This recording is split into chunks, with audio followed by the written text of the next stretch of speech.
Hello everyone and welcome to another BT Interviews. In today's episode, we have the creator of Cinemare Sins. Yes, if you haven't read the title, it's Littleshyfim. How are you doing today, Littleshy? Hey, I'm doing well. Thanks for having me today. Hey, that's great. Right, let's get in. What do you do in your YouTube channel, by the way? I like to consider my channel just like a mishmash of various pony videos. There's no like exact limitation of exactly what I do, but of course, as you said in the introduction, I do mostly do the Sins videos. They're called Cinemare Sins. It's based on Cinema Sins. It's the same concept but ponified. In addition to that, I also do PMVs, pony in real life videos, and just various shorts of I always like to try something new every once in a while. So just various other videos. Okay, well, sounds great. Let's get into questions. So, what led you to MLP, by the way? Just basic curiosity, I suppose. Initially, I discovered it as like an internet meme, and I was curious about what was going on. Why am I seeing so many images and videos of ponies? So, for me, it all started basically on some forum where I posted and met some bronies, and I chatted and learned more about the fandom that way. And also, of course, I started watching the show at that point. And from there, I just started making my own videos, met more and more people, and it just took off from there. Okay, great. Just question: do you actually see MLP from 4chan? No, I was not actually around in the original days back on 4chan. I'm not a freak. I don't frequent 4chan or anything like that. So I'm a YouTube brony. So that's where I spend most of my time, I suppose. Oh, okay then. Right. Second question: what do you think is the biggest influencer that led to the making of what you're doing right now? Yeah, like I said, just finding other people's videos and thinking, hey, I could make something like that, and of course, putting my own spin on it. I think originally it started off a lot with like fad responses and PMV sort of stuff, and then I found out, I discovered Cinema Sins. And I wanted to ponify that, and that seemed to, catch on. People wanted to see that, so I've been making a lot more of those. And yeah, I mean, a lot of it stems from ponifying other stuff, or not. I guess some of it is imitating other people's stuff, but I like to think of it as like a what's the word? There's a phrase for it, but like like a spin-off. Well, yeah, kind of a spin-off, like a loving parody of sorts. I like to ponify stuff and add my own spin on things. Okay. Right. So the third question: do you consider yourself as a person that has made more people know about the fandom? I hope so. That would be really cool. I do get people occasionally tell me, how they found my videos and it got them interested in ponies, and that's kind of cool. Yeah. I guess the answer would be I hope so. Okay, well then that's great again. Alright, and then fourth question: if MLP never existed, what do you think you'll be right now? Would it be better for your life or worser? I don't know, for better or for worse, it's been a very big part of my life with going to conventions and buying a bunch of merchandise and, of course, making videos. But, I mean, if it wasn't for ponies, I'd probably still be making videos, just not pony videos, obviously. Honestly, I don't know a part of another fandom or stick to making some kind of generic top 10 videos or something, some sort of YouTuber cliched stuff to have found this community and be a part of this. Yeah, but I mean, Jay Holler just given you the right to the top 10 videos thing.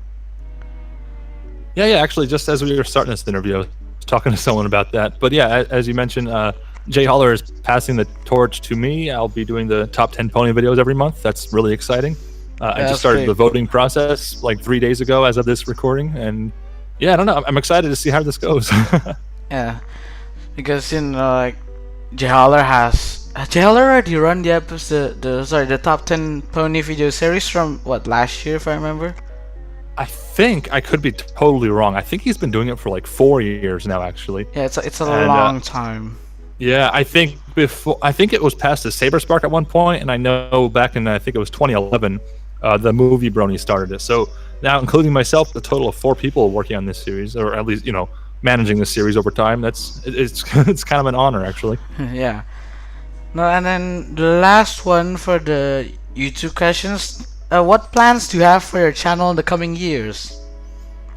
I don't really have any long-term plans for upcoming years, but I always like to try new things, and if something catches on and people like it, I can try to make more of that, just as I did with the Sins videos. That's kind of basically my plan right there, is just keep trying new things in addition to sticking to what I know people like. And yeah, I mean, between the Sins videos, the top 10s, various PMV collabs, my usual, I'd like to do pony life videos. I've been doing them like once a year or so. But yeah, I mean, yeah, my channel's pretty consistent. Okay, well, great. Right, so we're on to the random questions now. It could be MLP questions or, I don't know, school, normal life questions. Right, so the first question for the random questions. In school and college days, what sort of person would you describe yourself as? It's hard to answer that one. I haven't gone to college, and I was homeschooled most of my life, so yeah, I'm not sure how to answer that one.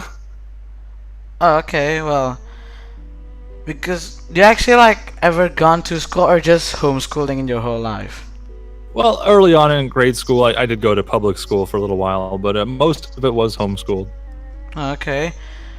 Seventh, when you were still a kid, do you ever wish to be this famous and in this way? No, actually, I'm super introverted. I would be more than happy just to produce various YouTube videos anonymously and never be recognized for them. That would be perfectly fine with me. But I mean, well, yeah, no, actually, it is an honor and a pleasure to be able to contribute so much to the fandom and get so many eyes on my videos. It's really humbling and leaves me speechless every time this topic comes up. Especially everyone's waiting for every single new Cinemare episode. Yeah, it's really exciting to like be working on something people are looking forward to. That's probably like the most fulfilling thing a YouTuber can do. That's great. The third question, what is your most favorite pony race, and tell me the reason. Oh, I don't know. I don't want to get racist, but I guess I picked Pegasi if I had to pick, just because that's my OC's race. Okay. The fourth question, do you think you're an open or closed-minded person? I mean, of course, I would like to think open-minded. I don't know. I'm a little bit biased. So do you think yourself as a creative person? No, actually, I don't. Most of what I do is just like tedious work, like editing stuff.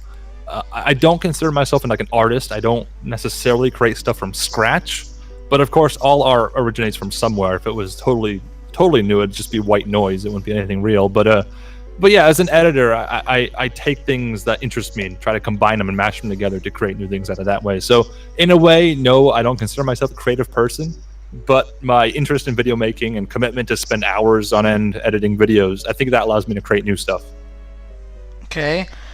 And then for the fifth question, looking back at life right now, are you happy of what you are right now, making videos on YouTube? Yeah, I mean, of course, everyone has things they'd like to improve on. There are certainly things I'd like to, I got to get a job and maybe get a better education. Who knows what my future holds? But yeah, I mean, in terms of YouTube and the fandom and all that, it's nothing but good news. Okay, then you come to the very last question. What do you think about the upcoming MLP movie? I'm very excited. I'm actually a little bit anxious. It's either going to be great and everyone's going to love it. It'll renew the fandom. It'll be like many more seasons to come from the show and a bunch of toy sales, and it'll be the best thing ever. Or Hasbro's going to screw it up and it's going to be practically the end of the fandom. It could really go either way as far as I'm concerned. Yeah, we of course hope the best for the movie. Yeah, and we very well could be. Jason Thiessen's working on it. Megan McCarthy's working on it. Both of them are good names and they go long back into the show. So, I do have high hopes for it, but I don't trust Hasbro. I know they're going to do something to mess it up. Yeah, I know, but both of them are already very old in the fandom, so I just hope they don't ruin it, as you said earlier.